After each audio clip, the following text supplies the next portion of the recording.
Hello नमस्कार, welcome to Inculcate Learning. KVS की preparation में हमारा आज का टॉपिक रहेगा characteristics of good tool of evaluation. So कोई भी टूल जब हम यूज करते हैं ना किसी चीज को इवैल्यूएट करने के लिए, मान लो कोई टेस्ट हमें करना है, हम कुछ इवैल्यूएट करना चाह रहे हैं, ठीक है, तो उस टेस्ट का क्या क्या उसके अंदर जो है कैरेक्टरिस्टिक्स होनी चाहिए कि वो वैलिड भी हो, रिलायबल भी हो, बायस्डनेस ना शो करे, सबके लिए इक्वल हो। तो इस टाइप की जो चीजें होंगी वो कैरेक्टरिस्टिक्स में आ जाती हैं जी, ठीक है। एक मैंने टेस्ट कंस्ट्रक्शन के ऊपर 1 घंटे की वीडियो डाल रखी है, टाइप्स ऑफ टेस्ट, टेस्ट को कैसे बनाना चाहिए, क्राइटेरिया रेफरेंस टेस्ट कौन सा होता है, नोम रेफरेंस टेस्ट कौन सा होता है, तो एक बार वो देख लीजिएगा, मैं सजेस्ट करूंगी, इंपॉर्टेंट है। अगर क्वेश्चन बहुत डीप से आया तो आ सकता है, ठीक है। सो टेस्ट कंस्ट्रक्शन के नाम से मिलेगी, मैं यहां कहीं आई बटन में भी जो है वीडियो का लिंक डाल दूंगी, ठीक है जी।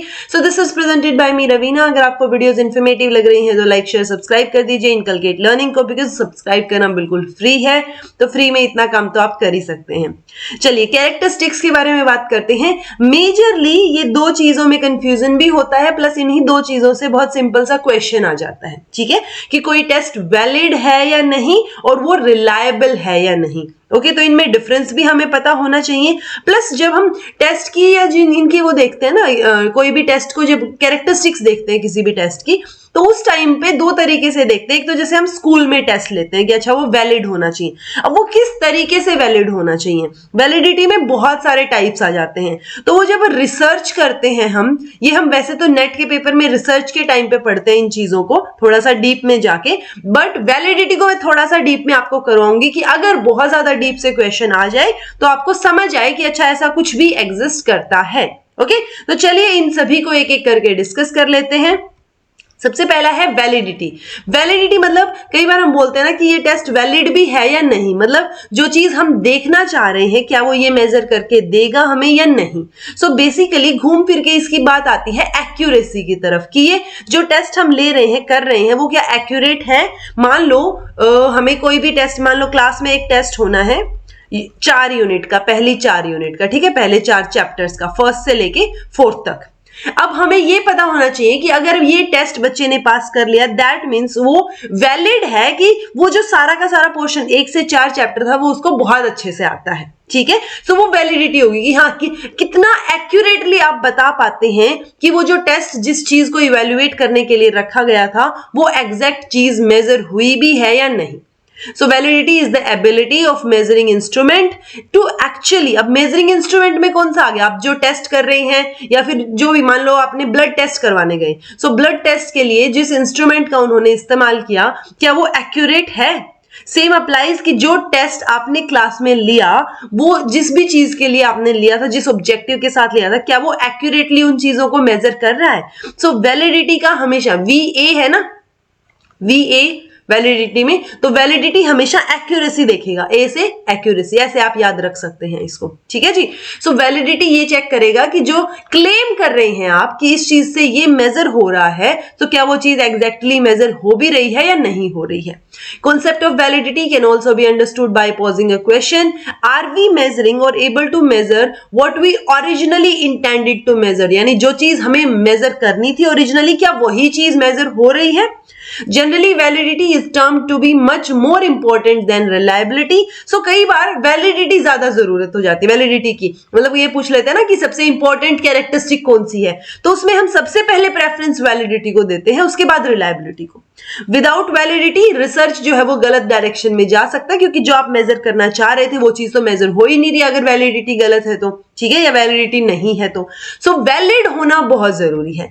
जब हम वैलिडिटी का थोड़ा सा डिटेल में जाते हैं तो 3 टाइप ऑफ वैलिडिटी हमें दिखेगी, ऑल्दो बहुत सारे टाइप्स हम पढ़ेंगे अभी, बट मोस्ट इंपॉर्टेंट क्लासिफिकेशन जो है वो Joint Committee of American Psychological Association, American Educational Research Association and National Council on Measurements, इन तीनों ने मिलके 3 टाइप दिए वैलिडिटी के: कंटेंट वैलिडिटी, क्राइटेरिया वैलिडिटी और कंस्ट्रक्ट वैलिडिटी। इसके अलावा हम इंटरनल, एक्सटर्नल, फेस वैलिडिटी भी पढ़ते हैं। ओके, तो आपको ये पता होना चाहिए कि अच्छा वैलिडिटी तो आपको पता है कि एक्यूरेसी मेजर करने के लिए कि कितना एक्यूरेट है वो चीज, कितनी सही है वो चीज जो हम मेजर कर रहे हैं, ठीक है।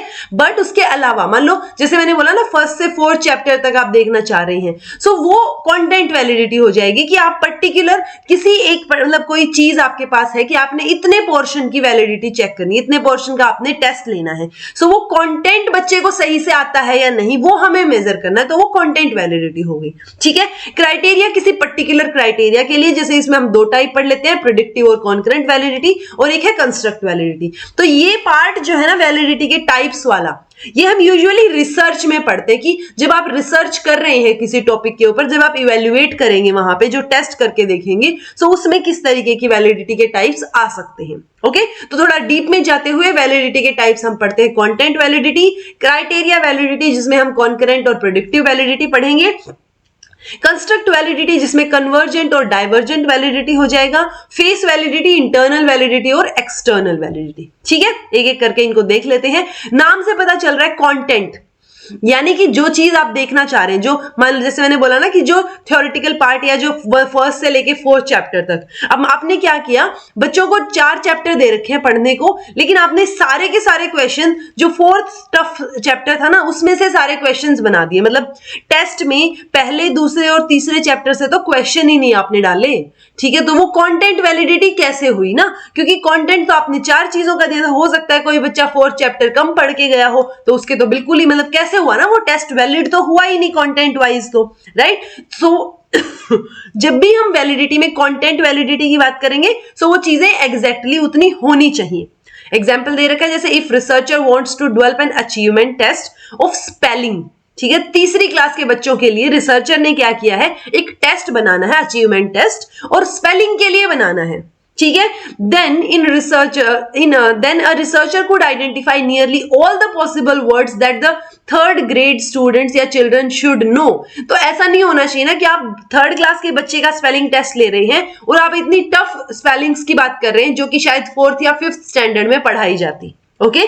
तो उसके स्टैंडर्ड के हिसाब से आपको क्या करना है जी, वो टेस्ट बनाना है, यानी कंटेंट किस बेसिस पे होना चाहिए वो आपको ध्यान रखना पड़ेगा।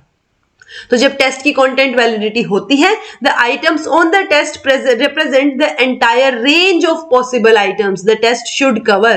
तो मान लो मैंने 1st से 4th चैप्टर किया, अगर टेस्ट के लिए दिया मैंने आप लोगों को क्लास में इवैल्यूएशन के लिए कि 1st से 4th चैप्टर के बीच में कितना आपको आता है, तो वो चीज उसके सारे पोर्शंस कवर होने चाहिए, इंपॉर्टेंट जितने भी पॉसिबल आइटम्स है ना वो सारे कवर होने चाहिए कि हमें अच्छे से पता चले एक्यूरेटली कि वैलिड है वो टेस्ट, ठीक है जी। ये हो गया कंटेंट। दूसरा है क्राइटेरिया रिलेटेड। अब किसी पर्टिकुलर क्राइटेरिया के लिए, जैसे हमने बोला ना प्रिडिक्टिव वैलिडिटी, यानी आप क्या देखना चाह रहे हैं, उस टेस्ट से कुछ प्रिडिक्ट करना चाह रहे हैं, तो वो प्रिडिक्शन कितनी बढ़िया निकलती है, कितनी सही है उस टेस्ट के बेसिस पे, अगर सही निकलती है तो वो क्या हो गया, प्रिडिक्टिव वैलिडिटी उसकी बढ़िया है। Okay, so criteria validity is defined as the degree to which a measure of interest relates to the measure of established validity. Answer यहाँ क्वेश्चन देख रखा है, जैसे it answers the question, does this test reflect a certain set of ability?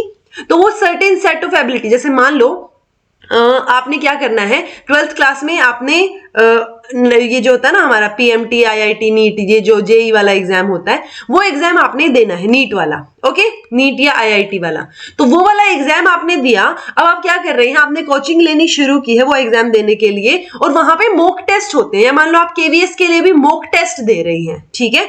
सो वो mock test की predictive validity कितनी है, ये डिपेंड करेगा कि जब एक्चुअल एग्जाम होगा, मान लो मॉक टेस्ट में तो आपके 100 में से आ रहे हैं 90, 95 इस तरीके से मार्क्स आ रहे हैं, बट जो एक्चुअल टेस्ट आपका जब हुआ, जब आपने फाइनल एग्जाम दिया, उसमें आपके आए 60 नंबर, तो उस टेस्ट की प्रिडिक्टिव वैलिडिटी सही नहीं थी, यानी वो जो चीज प्रिडिक्ट करने के लिए, जिस चीज के लिए वो टेस्ट था, उसने वो चीज कंप्लीट नहीं की, ठीक है। सो ये जब क्राइटेरिया मतलब एक पर्टिकुलर क्राइटेरिया हो गया ना, तो जब क्राइटेरिया वैलिडिटी की बात करते हैं तो सबसे बिगेस्ट चैलेंज हमारे पास आता है कि हमें एक स्टैंडर्ड रेफरेंस चाहिए कि हम किस क्राइटेरिया के साथ, जैसे क्राइटेरिया की हम बात करें, मान लो सीटेट का एग्जाम आप दे रहे हैं, तो सीटेट के एग्जाम में 60% मार्क्स आपने स्कोर करने हैं, यानी 90 से ऊपर मार्क्स आपके होने चाहिए, ठीक है, 90 या 90 से ऊपर।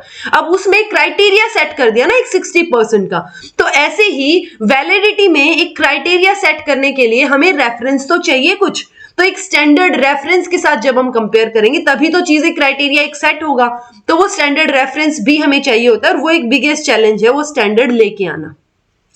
दो टाइप होते हैं इसके, concurrent validity and predictive validity. Predictive validity का एग्जांपल मैंने अभी आपको बताया। प्रिडिक्टिव वैलिडिटी में when criteria measures are obtained at a time after the test, यानी थोड़े टाइम बाद आपको पता चलेगा उस चीज का। कॉन्करेंट वैलिडिटी में उसी टाइम पे आपको उस टेस्ट की वैलिडिटी पता चलेगी। जैसे मान लो आप कोई ये जैसे एंजाइटी मेजर करने के लिए आप टेस्ट करवाने गए, ठीक है। सो अगर कोई टेस्ट एंजाइटी को मेजर कर रहा है कि कितना एंजाइटी है उस इंसान में, तो वो तभी कॉन्करेंट वैलिड होगा, कॉन्करेंट बेसिस पे वैलिड होगा वो टेस्ट, अगर वो तभी की राइट तभी जब आपकी बात कर रहे हैं तब आप क्या करें, उसका एंजाइटी एक्सपीरियंस उस इंसान का बता दें, ठीक है। जैसे मान लो आपने थर्मोमीटर से क्या किया, बुखार टेस्ट करना है, सो थर्मोमीटर आपका तभी का टेम्परेचर बताएगा ना, ऐसा तो नहीं है कि आपका 2 दिन बाद क्या होने वाला है या क्या वो चीज प्रिडिक्ट करेगा, ऐसा तो नहीं है। तो थर्मोमीटर जब आपका टेम्परेचर बता रहा है तो वो कॉन्करेंट वैलिडिटी शो कर रहा है, वो उसी टाइम की चीज आपको बता रहा है। तो जब कॉन्करेंट वैलिडिटी की बात करते हैं तो यूजुअली डायग्नोस्टिक क्लिनिकल टेस्ट या अचीवमेंट टेस्ट की हम बात करते हैं। जैसे डायग्नोस्टिक क्लिनिकल टेस्ट, कोई टेस्ट आपने करवाया तो उसी टाइम पे वो बता रहे हैं ना, मान लो आपने यूरिन टेस्ट करवाया तो यूरिन टेस्ट करवाते टाइम वो आपको बताएंगे उसी टाइम कि आप में इन्फेक्शन तो नहीं है तो क्या करना चाहिए ना, तो वो डायग्नोस किया है उसी टाइम पे, तो उसकी कॉन्करेंट वैलिडिटी हाई हो गई। प्रिडिक्टिव वैलिडिटी उसकी कम हो गई क्योंकि कल क्या होगा वो नहीं पता ना हमें। बट जब हम टेस्ट की बात करते हैं, जैसे मैंने आपको ये वाला टेस्ट बताया कि आप कोचिंग के लिए मान लो आपने मॉक टेस्ट दिए, तो वो मॉक टेस्ट आपको एक पर्टिकुलर उसी टाइम पे तो आपको नहीं बताया, मतलब मॉक टेस्ट के मार्क्स आपको तभी पता चल रहे, बट वो मॉक टेस्ट कितना वैलिड था वो आप जब फाइनल एग्जाम देंगे तभी तो पता चलेगा ना। तो जो एप्टीट्यूड टेस्ट हैं वो यूजफुल होते हैं क्या आइडेंटिफाई करने के लिए कि मोर लाइकली कौन बच्चा सिलेक्ट होगा कौन नहीं होगा, मतलब किसके सक्सीड होने के चांसेस हैं पर्टिकुलर सब्जेक्ट में या फिर नहीं है। So predictive validity is particularly relevant किसके लिए, जो एंट्रेंस एग्जाम या जो ऑक्यूपेशनल टेस्ट होते हैं उनके लिए। मान लो मैंने मॉक टेस्ट लिया और केवीएस के लिए मैंने आपका मॉक टेस्ट ले लिया और मैं आपको बोल रही हूँ कि अच्छा आपके इस टेस्ट में अगर इससे ज्यादा मार्क्स आ रहे हैं दैट मीन्स आपकी प्रोबेबिलिटी हाई है, ठीक है, आपके सिलेक्ट होने के, मतलब आप उसमें क्या कर रहे हैं, प्रिडिक्ट कर रहे हैं उस टेस्ट की वैलिडिटी के बेसिस पे। तो अगर वो प्रिडिक्शन सही निकलता है तो उसकी प्रिडिक्टिव वैलिडिटी सही थी, बट अगर कुछ और ही आ गया एग्जाम में तो वो प्रिडिक्टिव वैलिडिटी वहां पे किसी काम की नहीं रहेगी, ठीक है। देन है जी कंस्ट्रक्ट वैलिडिटी। कंस्ट्रक्ट वैलिडिटी में क्या होगा कि हम रिलायबिलिटी और वैलिडिटी दोनों चीजों को ही चेक करते हैं, बट सिर्फ इंस्ट्रूमेंट की नहीं। जैसे अभी हमने थर्मोमीटर की बात की, तो अगर थर्मोमीटर की वैलिडिटी हम चेक कर रहे हैं कि वो सही से मेजर कर रहा है टेम्परेचर या नहीं कर रहा, ठीक है, सो वो थर्मोमीटर यानी वो इंस्ट्रूमेंट के साथ साथ जिस थियरी पे वो काम कर रहा है, जिस थियरी की वजह से वो इंस्ट्रूमेंट वर्क कर रहा है, सो उस थियरी की वैलिडिटी भी हम चेक करेंगे, ठीक है। तो उसको हम कंस्ट्रक्ट वैलिडिटी बोलेंगे। If the predictions are not supported, investigator may have no clear guide as to whether the shortcoming is in the measuring instrument और इन द थियरी। तो अगर वो प्रेडिक्शन सही नहीं निकलती है, जब हम कंस्ट्रक्ट वैलिडिटी चेक कर रहे हैं, तो हमें ये नहीं समझ आता कि वो इंस्ट्रूमेंट में कोई गड़बड़ है या उस थियरी में कोई गड़बड़ है, ठीक है। तो ये एक नेगेटिव पॉइंट इसका हो जाता है। कंस्ट्रक्टिव वैलिडिटी, कंस्ट्रक्ट वैलिडेशन को हम 3 अलग अलग स्टेप पे कर सकते हैं। Specify the theoretical relationship between the concept themselves, पहले आप कॉन्सेप्ट के बीच में देखेंगे, देन जो इंपेरिकल रिलेशनशिप आ रहा है कॉन्सेप्ट के बीच में उसको मेजर करेंगे, देन आप उसको इंटरप्रेट करके देखेंगे, ठीक है। तो हमें बेसिकली सिर्फ इतना याद रखना है आपको, कंटेंट वैलिडिटी की बात हो रही है तो कंटेंट पे फोकस हो रहा है कि अगर आप 3rd क्लास के बच्चे का टेस्ट ले रहे हैं तो वो 3rd क्लास के स्टैंडर्ड का होना चाहिए कि 3rd क्लास के बच्चे को इतना आना चाहिए, ठीक है। तो वो क्या रहेगा, कंटेंट बेसिस पे वैलिड रहेगा। देन अगर हम बात करते हैं कंस्ट्रक्ट वैलिडिटी की, क्राइटेरिया वैलिडिटी की भी बात की हमने कि पर्टिकुलर क्राइटेरिया के बेसिस पे उसमें हमें क्या चाहिए, एक रेफरेंस चाहिए। कंटेंट, क्राइटेरिया और कंस्ट्रक्ट में हम क्या देखेंगे कि ना सिर्फ वो इंस्ट्रूमेंट को हम चेक कर रहे हैं बल्कि हम थियरी के ऊपर भी काम कर रहे हैं। तो बस इसमें हमें ये नहीं समझ आता बहुत बार कि अगर वो चीज सही नहीं निकली, प्रिडिक्टिव नहीं निकली, जो हम वैलिडिटी देखना चाह रहे हैं, तो वो जो इंस्ट्रूमेंट में गड़बड़ है या फिर थियरी में गड़बड़ है, वहां पे एक क्वेश्चन मार्क हमारे लिए खड़ा हो जाता है, ठीक है। देन है जी, इसके दो टाइप हो गए कंस्ट्रक्ट के, कन्वर्जेंट और डाइवर्जेंट। डाइवर्जेंट को डिस्क्रिमिनेंट भी बोलते हैं। तो कन्वर्जेंट क्या हो गया? It means the extent to which the measure is correlated with other measure which is theoretically predicted to correlate with. Concurrent में हम क्या देख रहे हैं? कोरिलेशन देख रहे हैं कि किस हद तक कोरिलेटेड वो है। डिस्क्रिमिनेंट में हम क्या देख रहे हैं कि किस हद तक वो डिफरेंट है, मतलब कोरिलेशन आप उसमें नहीं निकाल पा रहे। ठीक है, तो इसमें हम नहीं वाली चीज देख रहे हैं, उसमें वो है कन्वर्जेंट है या नहीं, या वो जो टेस्ट की हम बात कर रहे हैं वो प्रिडिक्टिव है या नहीं, कोरिलेट हम उसको कर पा रहे हैं या नहीं, वो रहेगा। फेस वैलिडिटी एक सुपरफिशियल मेजरमेंट रहेगी कि ऊपर से देख के जज कर लेना किसी चीज को। ठीक है, आपने बच्चे का टेस्ट लेने की बजाय आपने उसकी शक्ल देख के ही जज कर लिया या उसकी थोड़ी बहुत बातचीत से ही पता कर लिया, तो वो सुपरफिशियल वैलिडिटी होगी। Okay, it depends on the judgement of the researcher. जो इंसान रिसर्च कर रहा है या मान लो टीचर है, वो चेक करना चाह रहा है, इवेल्युएट करना चाह रहा है, तो ये उस टीचर की जजमेंट के ऊपर डिपेंड करेगा। हर एक क्वेश्चन, हर एक चीज आप स्क्रूटनाइज करते हैं जब तक कि टीचर सेटिस्फाई नहीं हो जाता। ओके, तो सुपरफिशियली रहेगा, फेस देख के वैलिडिटी चेक करना। ओके, देन दो और चीजें आती हैं, ये रिसर्च में ज्यादा यूज होती है, इंटरनल वैलिडिटी और एक्सटर्नल वैलिडिटी। जब हम वैलिडिटी की बात करेंगे तो उसमें एक डिपेंडेंट वेरिएबल होता है, एक इंडिपेंडेंट। तो जब वो इंडिपेंडेंट और डिपेंडेंट वेरिएबल के बीच में एक लॉजिक, एक रिलेशनशिप हमें दिखता है, ठीक है, जब हम उस रिलेशनशिप की बात करते हैं तो वो इंटरनल वैलिडिटी होगी। लेकिन जब हम ये देख रहे हैं कि जो चीज रिसर्चर ने निकाली है ढूंढ के, या जो रिसर्च किया है, क्या वो हर सिचुएशन में, हर सब्जेक्ट के ऊपर एप्लीकेबल है, तो अगर आप उसको ब्रॉड लेवल पे जनरलाइज कर पाएंगे तो उसकी एक्सटर्नल वैलिडिटी बढ़िया है, मतलब थम्स अप। और अगर आप उसको जनरलाइज नहीं कर पा रहे हैं तो एक्सटर्नल वैलिडिटी क्या है? उसकी कम है। ठीक है, सो वैलिडिटी में कंफ्यूज नहीं होना है। वैलिडिटी एक्यूरेसी चेक करता है मोर और लेस, तो वो एक्यूरेट है या नहीं, वो टेस्ट कितना, वो हमें वैलिडिटी से पता चलेगा। और वैलिडिटी के बहुत सारे टाइप्स हैं, तो एटलीस्ट नाम आपको पता होने चाहिए कि ओके, ऐसे कोई नाम एग्जिस्ट करते हैं जब हम वैलिडिटी को पढ़ते हैं। रिलायबिलिटी यानी विश्वसनीयता, कि कितना विश्वास आप उस टेस्ट के ऊपर कर सकते हैं। जैसे मान लो आपने 10th क्लास के बोर्ड के एग्जाम दिए, बट आपका जो चेक होके मार्क्स आए उससे आप सेटिस्फाइड जो है वो नहीं है। ठीक है, अब अगर आप सेटिस्फाइड नहीं है तो आप क्या करेंगे? उसको री इवैल्यूएट करने को बोलेंगे। ठीक है, पैसे देके आप री इवैल्यूएशन के लिए डालेंगे कि उसको दोबारा से इवैल्यूएट किया जाए। ठीक है, अब उसमें दो चीजें हो सकती हैं कि अगर जो दूसरा टीचर चेक कर रहा है पेपर, आपके मार्क्स नहीं बढ़े, उतने ही रहे, तो उस टाइम पे क्या होगा? वो टेस्ट की रिलायबिलिटी हाई है, मतलब वो रिलायबल है, यानी कि कंसिस्टेंटली सेम रिजल्ट्स जो है वो हमें देखने को मिल रहे हैं। ठीक है, तो वो रिलायबिलिटी रहेगी। अगर एक्यूरेसी को देख रहे हैं तो वो एक्यूरेट, मतलब वो वैलिडिटी हम चेक करते हैं, और रिलायबिलिटी में हम क्या चेक करते हैं कि वो कितना विश्वसनीय है। ठीक है जी, so different methods of determining reliability, बहुत सारे मेथड्स हैं। टेस्ट, रीटेस्ट मेथड, आपने एक बार टेस्ट लिया, कुछ टाइम बाद दोबारा से टेस्ट लेके देखा, अगर रिजल्ट जो है वो कंसिस्टेंट है, सेम मार्क्स आ रहे हैं बच्चे के, दैट मींस रिलायबल है वो टेस्ट। स्प्लिट हाफ मेथड करके देखा, यानी कि स्प्लिट हाफ मतलब मान लो आपके पास 100 क्वेश्चंस थे, आपने 50-50 में डिवाइड कर दिया। ठीक है, उसके बाद आप टेस्ट ले रहे हैं, तो वो स्प्लिट कर दिया आपने उस मेथड को, उस क्वेश्चन पेपर को। देन है पैरेलल फॉर्म ऑफ मेथड, जिसमें आप पैरेलली चेक करते हैं, मतलब कुछ एक लोगों से आप यहां चेक कर रहे हैं, कुछ एक लोगों से दूसरे टेस्ट से चेक कर रहे हैं। ओके, इस तरीके का क्वेश्चन अगर डीप में आए तो आपको देखने को मिल सकता है। ऑल्दो इस तरीके के डीप वाले क्वेश्चन नेट में देखने को मिलते हैं, बट अगर केवीएस का स्टैंडर्ड अच्छा रहा तो इस तरीके का क्वेश्चन आ सकता है, जैसे टेस्ट और रीटेस्ट। पहले तो आपको यही पता होना चाहिए टाइप्स ऑफ ये टेस्ट फॉर रिलायबिलिटी है। ओके, ऐसा ना हो कि आप वैलिडिटी चेक करने के लिए टेस्ट, रीटेस्ट, पैरेलल फॉर्म या स्प्लिट हाफ मेथड को ओके कर दें। तो आप ये नाम याद रखने कि ये रिलायबिलिटी के लिए टेस्ट है। जैसे टेस्ट, रीटेस्ट है, यानी कि सेम टेस्ट को आप over a period of time repeat कर रहे हैं, कि अभी टेस्ट लिया, कुछ टाइम बाद फिर से लिया, तो क्या सेम रिजल्ट आपको देखने को मिल रहे हैं। इंटररेटर मतलब दो अलग अलग लोगों से आपने वो टेस्ट कंडक्ट करवाया है, यानी same test is conducted by different people. तो सेम टेस्ट अलग अलग लोगों से करवाया, उसके बेसिस पे हम देखेंगे कि वो रिलायबल है या नहीं है। पैरेलल फॉर्म यानी साथ साथ चल रही हैं चीजें ना, providing different version of questionnaire, कि दो अलग अलग क्वेश्चनेयर लिए, बट जिससे टेस्ट करवाना है, जो रिस्पोंडेंट है, जो भरेगा उस फॉर्म को, वो कौन है? सेम लोग हैं। ठीक है, सो पैरेलली कर रहे हैं बट डिफरेंट वर्जन है क्वेश्चनेयर का। देन है स्प्लिट हाफ, यानी एक क्वेश्चनेयर को आपने दो पार्ट में डिवाइड कर दिया to a sample group, separately आपने उसको फिर दे दिया कि आप इसको फिल करके दीजिए, ठीक है, तो वो स्प्लिट हाफ हो जाएगा जी। तो ये आपको इस तरीके की चीजें पता होनी चाहिए कि नाम से भी आपको थोड़ा आइडिया रहे कि टेस्ट रीटेस्ट, यानी टेस्ट हुआ और दोबारा से टेस्ट हुआ, ठीक है। चलिए, तो रिलायबिलिटी और वैलिडिटी के बीच का रिलेशनशिप अगर हम देखें तो रिलायबिलिटी में कंसिस्टेंसी मेजर करते हैं और वैलिडिटी में एक्यूरेसी।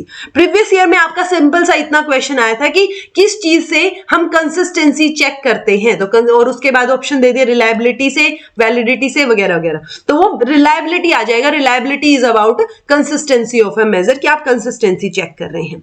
अब एक टेस्ट रिलायबल हो सकता है बट जरूरी नहीं है कि वो वैलिड भी हो, ठीक है। This is because it may yield consistent score तो आ रहे हैं उसमें, but these scores need not be representing what exactly we want measure, यानी जिस चीज को हम मेजर करना चाह रहे हैं वो मेजर नहीं हो रही, बट रिजल्ट कंसिस्टेंस आ रहे हैं। तो अगर कंसिस्टेंस है, सेम रिजल्ट्स आ रहे हैं, आसपास आ रहे हैं, तो वो रिलायबल है, बट एक्यूरेट नहीं आ रहे हैं, जो चीज हम मेजर करना चाह रहे हैं वो नहीं मेजर हो रही है, तो वो वैलिडिटी हो गया। A test with high validity has to be reliable also, अगर वैलिडिटी बहुत हाई है तो वो रिलायबल आपको मिलेगा ही मिलेगा, ठीक है। यानी आप जो चीज मेजर करना चाह रहे हैं वो अगर मेजर हो रही है तो प्रोबेबिलिटी ज्यादा हो गई कि वो रिलायबल भी होगी, यानी स्कोर जो है वो कंसिस्टेंस भी देखने को मिल सकता है।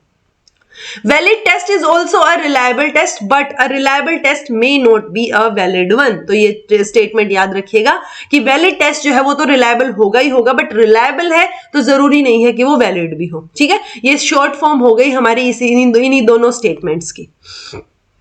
ये यहाँ पे दिखा रखा है जी, जैसे रिलायबिलिटी, ये एक्यूरेसी है बीच में कि इसके आसपास अगर रिजल्ट आए, जैसे ये वाला पॉइंट क्या है, कंपैरेटिवली वैलिड है क्योंकि एक्यूरेट है, ओके, बट ये कंसिस्टेंट है, एक ही जगह पे आसपास मार्क्स आ रहे हैं, कंसिस्टेंस तो है, यानी कि रिलायबल तो है बट वैलिड नहीं है, ठीक है। तो ये चीज आपको पता चलेगी, ये यहाँ पे एक्यूरेट भी है और वैलिड भी है, यानी कि रिलायबल भी हो गया और वैलिड भी हो गया, कंसिस्टेंसी भी है और वैलिडिटी भी है, ओके।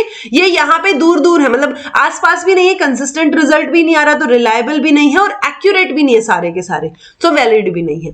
तो इस तरीके से आप देख सकते हैं, घुमा फिरा के आपको सिर्फ एक चीज याद रखनी है, वैलिडिटी मतलब एक्यूरेसी एंड रिलायबिलिटी मतलब कंसिस्टेंसी, ओके, इतना तो आपको याद होना ही चाहिए। देन आता है टेस्ट कैसा होना चाहिए, और अगर कैरेक्टरिस्टिक की बात करें तो discriminating power of the test is its power to discriminate between the upper and lower group who took the test should contain different difficulty level of question. So ऐसा होना चाहिए, आप टेस्ट में जैसे होता है ना कि कोई भी टेस्ट लेते हैं तो उसमें टफ क्वेश्चंस भी होंगे, देन उसमें बहुत इजी क्वेश्चंस भी होंगे। ये बात मैं बहुत बार बोलती हूँ कि इजी पार्ट तो आपको एटलीस्ट आना चाहिए ना, चलो टफ वाले एक दो क्वेश्चन आपको ना भी आते हो, ओके। सो वो टफ वाला पार्ट, इजी वाला पार्ट, सारे तरीके के क्वेश्चन आपको उस क्वेश्चन पेपर में देखने को मिलेंगे, और उसमें एक डिस्क्रिमिनेटिंग पावर होगी जो डिस्क्रिमिनेट कर पाए कि किसको ज्यादा अच्छे से आता है और किसको कम आता है। कंपेरेबिलिटी होगी, जब आप कोई भी टेस्ट ले रहे हैं तो कंपेयर तो आप कर ही पाएंगे उसको। Test possesses comparability when scores resulting from its use can be interpreted in terms of a common base that has a natural or accepted meaning. There are two methods of establishing comparability. एक तो है availability of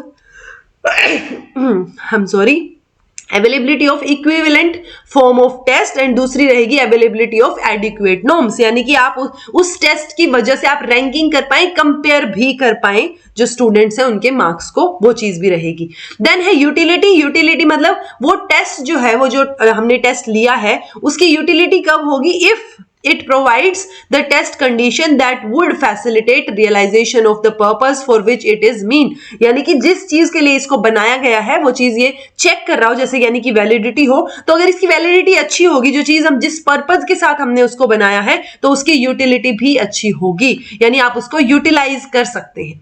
then है जी norms, in addition to reliability and validity, good test में norms भी होने चाहिए। Norms क्या होते हैं, वो सेट ऑफ स्कोर्स होते हैं obtained by whom the test is intended, और जो स्कोर obtained है by these groups वो एक बेसिक इंटरप्रिटेशन जो है वो इंडिविजुअल स्कोर की हमें बता देता है। तो रिलायबिलिटी वैलिडिटी के साथ साथ एक अच्छे टेस्ट में नॉर्म्स की क्वालिटी भी होनी चाहिए, फ्री फ्रॉम बायसनेस, कि वो ऑनेस्टली काम करे, ऑब्जेक्टिविटी हो उसमें ना। फ्री फ्रॉम बायसनेस वर्ड जो है उसको ऑब्जेक्टिविटी भी कई बार बोल देते हैं। तो ऑब्जेक्टिविटी मतलब कि पर्सनल बायसनेस उसमें नहीं आ रही है, कि अगर टीचर का फेवरेट है तो ज्यादा मार्क्स दे दिए, अगर फेवरेट नहीं है बच्चा और थोड़ी शरारत करता है तो आपने उसका पेपर पढ़ने की बजाय उसको ऑटोमेटिकली मार्क्स कम कर दिए। ठीक है, तो वो चीज नहीं होनी चाहिए। आपको ऑनेस्टली, मतलब उस टेस्ट में एक ऑनेस्टी और एक वो होता है ना फ्री फ्रॉम बायसनेस, वो होना चाहिए कि उसमें भेदभाव ना हो।